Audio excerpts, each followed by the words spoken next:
And Rob, I mean, I have to say, I disagree with both of you, and you're both goalkeepers, but is this not just the case? I understand having two goalkeepers of, to you, Peter, having two goalkeepers of a similar ability, top goalkeepers, I understand mentally it might be a problem for the goalkeeper, but surely if Mikel Arteta thinks he can get a better goalkeeper in the building, he has to make that signing, surely, to make Arsenal a better team.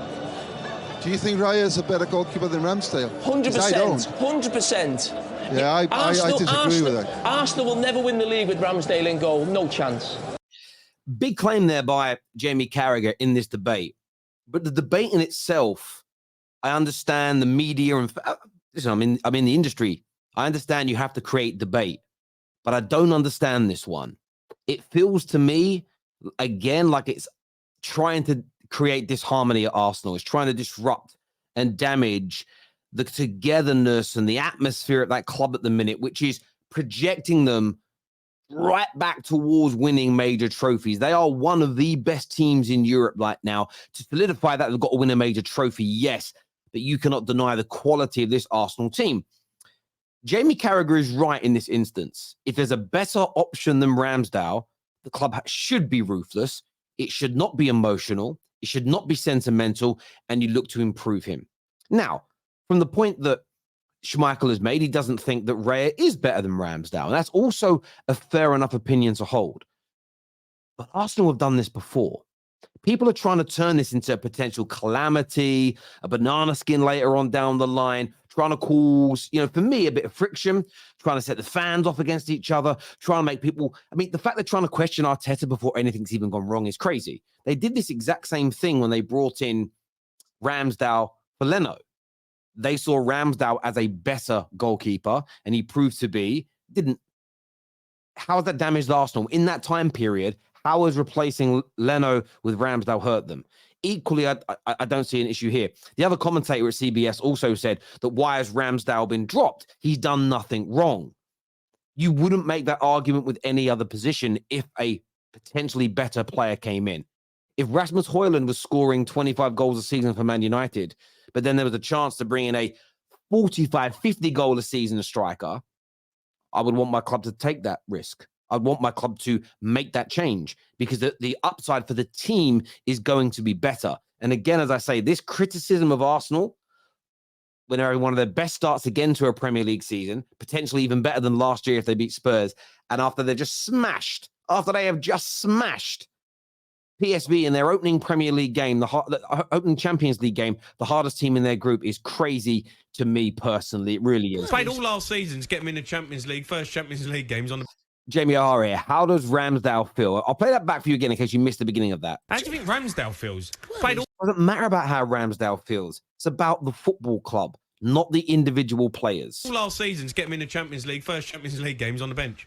Well, what you've got to say is that Arteta has come in. He's got two brilliant goalkeepers. And you don't often see a team... I can't remember... When was the last time a team won a Premier League without having a brilliant goalkeeper? It doesn't happen, does it? No. And what will be really interesting is seeing what he does at the weekend in the North London derby. And this is also very true. It's 2 games running. I think Raya is going to be the number one. I felt Raya was going to be the number one when they signed him. I do think he is. Again, but this is the world we live in now. Who's better, Terry? Ramsdale or Raya? I think Raya's better. Why do you think Ramsdale's shit? I think they're both excellent goalkeepers. I just think Raya is better. But let's see what happens. Again, Arsenal fans, listen, you can do what you want. And if it disharmonizes your club and you guys fall apart, so be it. It doesn't bother me as a Man United fan. But my message to Gooners is do not be drawn into this nonsense. It is all being done to try and unsettle, and he said desettle, unsettle you as a football club. How does Ramsdale feel? Well, when you get your opportunities, be better. Be better in training. Be better in the games that you play. And you know what? You'll be the number one again. Arteta's trying to sharpen knives here. It's as simple as that. But as I say, there is a hatred out there for Arsenal. Take a look at this clip and we'll put it into context. Look at this hatred.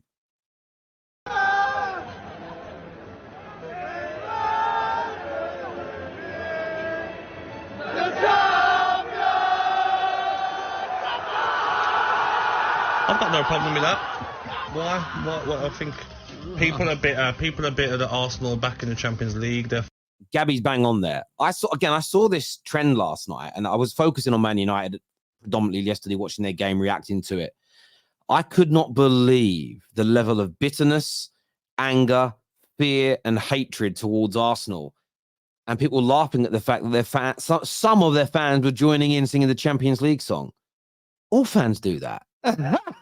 It was the strangest piece of bitterness, sourness that I have seen in a long, long time. These people need to be careful with the amount of salt that they're ingesting, because they are going to give themselves a connery, mate, an absolute connery.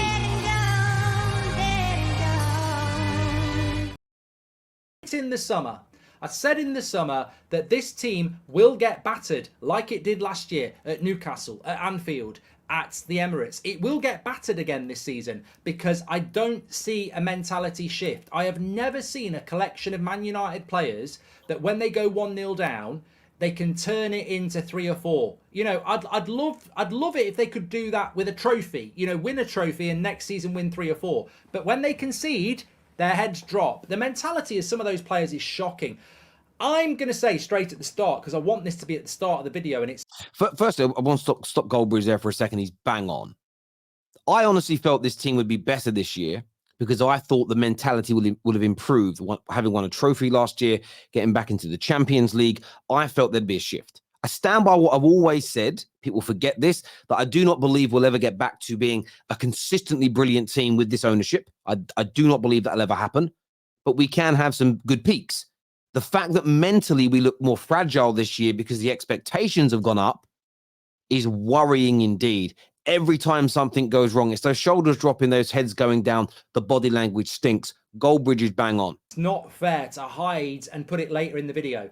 This week, I've given Gareth Southgate both barrels in relation to his relentless backing of Harry Maguire, who doesn't play football. It's favouritism from Southgate, and I've said it's bang out of order. I don't rate Southgate. I don't think he's a very good coach. That's bottom line. But I will not do agendas. Erik ten Hag's backing of Marcus Rashford is puzzling and sends a ridiculously bad message to Manchester United fans. I believe at the game today, when he talked Rasmus off, there was some booing and there was some discontent in the fan base. What do you all make of that? Is he being too loyal to Marcus Rashford, who hasn't had the greatest start to the campaign, who was very much blamed for the defeat, or one of the players blamed for the defeat against Brighton? Last night, yes, he helped set a goal up, but fairly anonymous at times.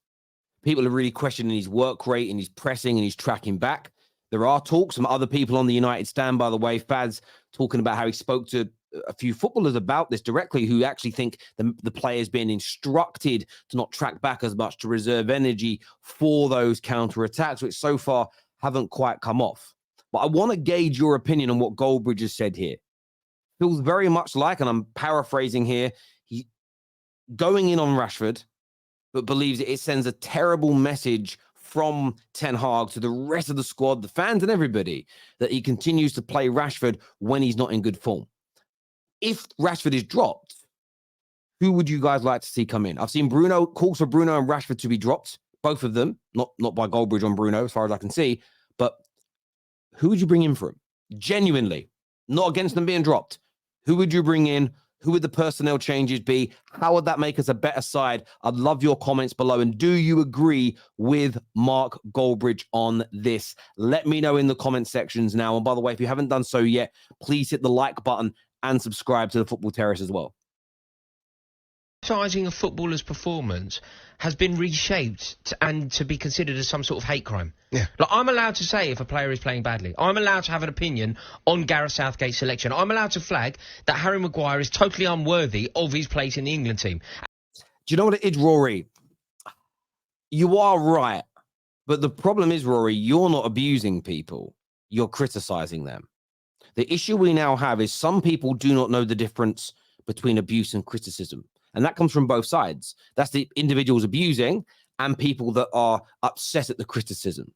So I'll see some people write the most disgraceful things about football players, calling them a selection of absolutely unwarranted pejoratives, calling them all sorts of names, making up lies about them.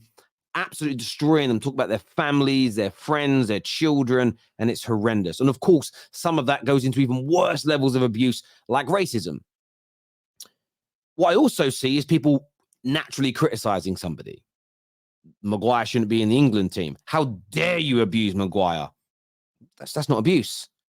When you're talking about somebody's footballing, the footballing elements of a player, their form, their lack of game time, their mistakes, whichever it may be, overall you just don't think they're good enough, that is never abuse.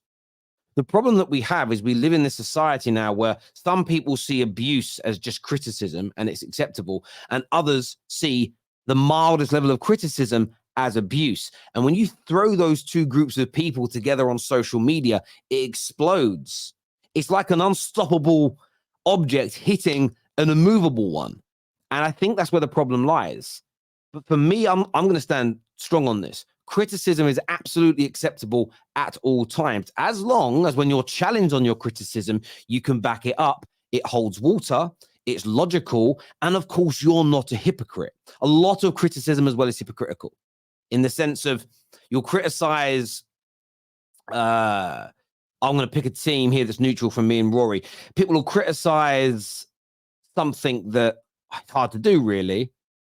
I'm just trying to think of a good example here. I don't want it to be about Man United because everybody gets really emotive about that. Let's pick Chelsea, actually. I know he's a Chelsea fan, but Chelsea are struggling right now. If you criticize Gallagher for making 3, 4, 5 mistakes on a consistent basis, but don't then call out Caicedo for doing the same thing, that makes your criticism hypocritical. Therefore, you could argue, because it's agenda-based, you could argue there's an element of abusing there because you're doing it as an agenda as opposed to how you really feel and treat all your players. So as long as there is a fairness to what you're saying, I don't think criticism is ever the problem. Equally, people that are offended by this, they will call it abuse when it's criticism because they want you to stop criticizing somebody they rate. That's the issue that's going on here. It has been turned by some people into what looks like a hate crime, which is absolute madness. And I agree with Rory on that. But it's about the fact that the definition, the lines are so blurred these days, it's become unbelievable. But viewers, I'd love to know what you think about all the points we've raised today. The mounting out of molehills at Arsenal, the hate and the bitterness towards them that they're back in the Champions League and that they've improved their goalkeeper is crazy to me. Is what Goldbridge said about the manager right? Is playing Rashford damaging the team? Let me know. And should criticism be stopped? Let me know what you think and feel in the comment sections, people. Take care. Goodbye. God bless. And I'll see you all.